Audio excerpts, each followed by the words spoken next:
saya Sumeti Samsu Idris. Dan saya Nur Ailin Dewi Masita Manapa. Di sini kami akan menjelaskan materi-materi yang ada di mata kuliah Sistem Administrasi Negara. Materi yang pertama yaitu pendekatan teori sistem dan hubungan antar berbagai subsistem administrasi negara. Umi tahu nggak sih apa itu sistem? Konsep dasar teori sistem yaitu sistem adalah kumpulan komponen atau subsistem yang saling berhubungan dengan interaksi secara teratur untuk mencapai tujuan tertentu. Ada beberapa komponen yaitu input, masukan berupa informasi, energi, sumber daya. Selanjutnya itu proses atau conversion, yaitu mengolah input menjadi keluaran. Selanjutnya itu output, hasil barang berupa jasa, kebijakan hasil akhir yang dihasilkan sistem barang jasa, keputusan atau laporan kebijakan. Yang terakhir itu feedback, umpat balik yang menjadi evaluasi sistem. Oke. Yang berikut itu karakteristik sistem, yaitu yang pertama itu terdiri atas komponen yang terhubung. Sistem bukan sekedar kumpulan bagian tetapi terdiri dari elemen atau subsistem yang saling berhubungan dan membentuk kesatuan. Yang kedua itu bekerja secara totalitas, yaitu hasil sistem lebih besar dari jumlah bagian-bagiannya. Hasil sistem lebih besar daripada sekedar penjumlahan komponen-komponen penyusunan. Yang berikut itu bersifat dinamis, yaitu ada kompleks, terbuka, dan adaptif. Teori sistem dalam ilmu administrasi yaitu terjadinya interaksi antara subsistem administrasi dengan sistem lain, politik, ekonomi, sosial, budaya, dan ekologi. Aileen, saya mau tanya dong, prinsip-prinsip teori sistem itu apa saja sih? Prinsip-prinsip teori sistem itu ada 6. Yang pertama itu holisme. Holisme berarti melihat sistem sebagai satu kesatuan utuh, bukan hanya kumpulan bagian yang berdiri sendiri. Kemudian yang kedua itu hierarki. Hierarki sistem yang tidak pernah berdiri sendiri, melainkan selalu berada dalam struktur bertingkat. Setiap sistem terdiri dari subsistem yang lebih kecil dan sekaligus merupakan bagian dari sistem yang lebih besar. Kemudian yang ketiga yaitu sirkularitas. Menurut Wiener dalam Cybernetics menjelaskan bahwa sistem bersifat sirkular karena dipengaruhi oleh lingkaran informasi yang terus-menerus menghubungkan sebab dan akibat. Terus yang keempat itu yaitu umpan balik. Umpan balik adalah mekanisme penting yang membuat sistem bisa belajar dan memperbaiki diri sendiri. Dalam umpan balik itu ada 2 umpan balik. Yang pertama umpan balik negatif dan umpan balik positif. Kemudian yang berikut itu ada homeostasis dinamis. Sistem cenderung mencari keseimbangan agar bisa bertahan, tetapi keseimbangan itu bersifat dinamis, bukan kaku. Kemudian yang berikut ada pluralisme hasil. Sistem yang kompleks tidak selalu menghasilkan satu keluaran yang sama. Hasilnya bisa berbeda-beda, tergantung pada kondisi awal, interaksi antar bagian, dan faktor dalam lingkungan. Terus menurut Umi tuh apa aja sih subsistem yang ada di dalam sistem administrasi negara? Yang pertama itu fungsi, organisasi, kepegawaian, dan keterlaksanaan, dan sarana prasarana. Oh, seperti itu. Iya. Aileen, selanjutnya saya mau tanya dong, apa itu SANRI? SANRI itu Sistem Administrasi Negara Republik Indonesia. Nah, SANRI adalah kerangka tata kelola penyelenggaraan pemerintahan di Indonesia yang menjadi penjabaran praktis dari nilai-nilai Pancasila dan Undang-Undang Dasar 1945. Terus Umi bisa nggak sih sebutkan beberapa subsistem dalam SANRI? Yaitu yang pertama itu sistem kepemimpinan, kedua sistem birokrasi, yang ketiga sistem manajemen, yang keempat sistem hukum dan politik, sistem pelayanan publik, sistem keuangan negara. Itu saja sih. Jadi ada 6 ya? Iya. Oke. Hubungan antara subsistem itu administrasi apa sih? Yang pertama itu interdependensi subsistem. Terus yang kedua ada hubungan administrasi dengan lingkungan. Terus yang ketiga hubungan pusat dan daerah. Ada 3 sih. 3. Jadi terus yang berikut materi kedua yaitu lingkungan eksternal dan internal dalam sistem administrasi negara. Apa aja sih lingkungan eksternal yang ada dalam sistem administrasi negara? Yang pertama itu politik dan hukum, itu stabilitas politik, arah kebijakan nasional, peraturan baru, mempengaruhi ruang rover daerah. Yang kedua itu ekonomi, kondisi makro, pasar tenaga kerja, inflasi mempengaruhi kapasitas negara menyediakan layanan dan subsidi. Yang ketiga itu sosial kultural, yaitu keanekaragam etnis atau agama, modal sosial, jaringan komunitas mempengaruhi implementasi lokal.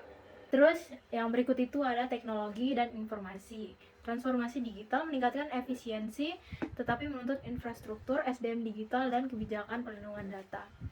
Kemudian yang berikut yaitu lingkungan alam dan iklim. Kerentanan terhadap bencana, perubahan iklim memerlukan administrasi adaptif dalam perencanaan dan pelayanan darurat. Kemudian yang berikut ada global dan regional. Globalisasi, komitmen internasional, tekanan ekonomi atau regulasi internasional mempengaruhi kebijakan domestik. Oh, begitu ya, Ilin. Selanjutnya yaitu materi memahami dan menjelaskan konsep administrasi negara dalam kerangka kedaulatan negara. Yaitu materi apa saja sih di dalam tersebut? Yang pertama yaitu administrasi negara bersifat umum dan universal dimanapun dan kapanpun. Nah, hubungan pengaruh antara administrasi negara dengan administrasi daerah dengan lingkungan sekitarnya, baik lingkungan fisik maupun lingkungan masyarakat. Terkait dengan ekologi, yaitu untuk mempelajari hubungan pengaruh yang bersifat timbal balik antara alam dan organisme hidup. Ekologi administrasi merupakan lingkungan yang dipengaruhi dan mempengaruhi administrasi. Ada beberapa poin yang saling mempengaruhi. Yang pertama, politik, ekonomi, budaya, teknologi, keamanan, dan sumber daya alam. Terus yang berikut, ekologi dalam sistem administrasi negara adalah suatu serangkaian proses yang terorganisir dari suatu aktivitas publik atau kenegaraan yang bertujuan untuk memecahkan masalah-masalah publik melalui perbaikan-perbaikan terutama di bidang organisasi, sumber dan manusia, dan keuangan. Terus materi berikut yaitu tentang observasi yang telah kami lakukan di Jalan Lalundal, yaitu tentang kerusakan infrastruktur di jalan tersebut. Umi bisa nggak sih jelasin sedikit apa aja yang kita lakukan kemarin?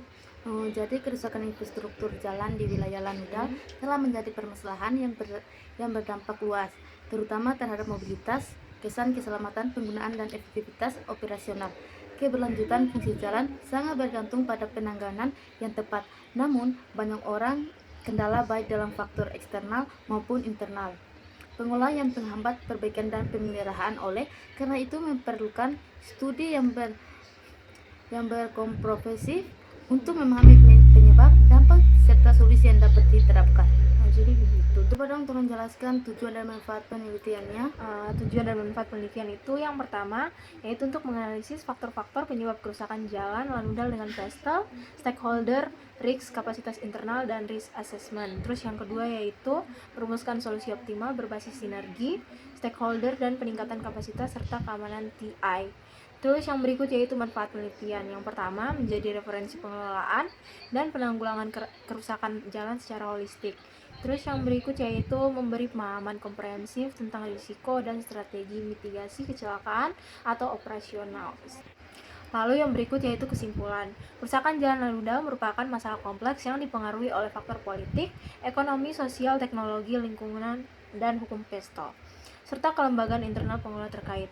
Pengelolaan yang efektif membutuhkan kolaborasi antara seluruh stakeholder, peningkatan kapasitas institusi, dan mitigasi risiko operasional serta ancaman cyber.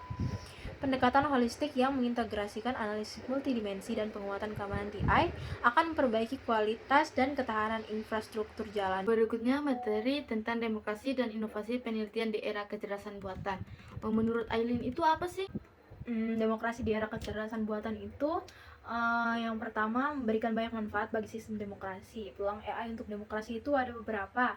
Yang pertama pengambilan keputusan berbasis data, kemudian yang kedua transparansi dan akuntabilitas, yang ketiga partisipasi publik yang lebih luas, kemudian yang keempat pelayanan publik lebih cepat. Terus menurut Umi itu apa aja sih inovasi penelitian di era kecerdasan buatan itu? Yang pertama itu peran AI dalam penelitian, yang kedua penemuan baru, yang ketiga pengolah literatur ilmiah, yang keempat itu penelitian kolaboratif global, yang berikut tantangan dalam penelitian dengan AI. Begitu aja sih. Yang berikut itu ada hubungan demokrasi dan inovasi penelitian di era AI. Yang pertama itu manfaat AI untuk riset kebijakan publik, yang kedua demokrasi pengetahuan, yang ketiga itu regulasi AI sebagai hasil proses demokratis, yang berikut partisipasi publik dan penelitian. Jadi yang berikut yaitu sistem penyelenggaraan negara. Apa aja sih sistem penyelenggaraan dalam negara tersebut? Yang pertama itu sistem penyelenggaraan pemerintahan KRI. Ini menjelaskan bagaimana negara diatur dan dijalankan mulai dari presiden sebagai kepala negara dan kepala pemerintah sampai hubungan antar pemerintah pusat dan pemerintah daerah. Yang kedua itu penyelenggaraan negara yang bersih dan bebas KKN. Yang ketiga peraturan perundang-undangan. Terus yang berikut yaitu lembaga negara atau pemerintah. Berisi penjelasan lembaga-lembaga negara seperti Presiden, DPR, DPD, MPR, MA, MK, dan BPK. Setiap lembaga punya fungsi dan wewenangnya masing-masing. Tujuannya agar pemerintahan berjalan seimbang dan tidak ada kekuasaan yang terlalu dominan. Kemudian yang terakhir ada manajemen pemerintahan. Ini membahas bagaimana pemerintah mengelola negara mulai dari perencanaan kebijakan, pelaksanaan program, pengelolaan anggaran, dan pengawasan evaluasi. Itu saja pemaparan materi dari kami. Sekian, terima kasih. Bye-bye.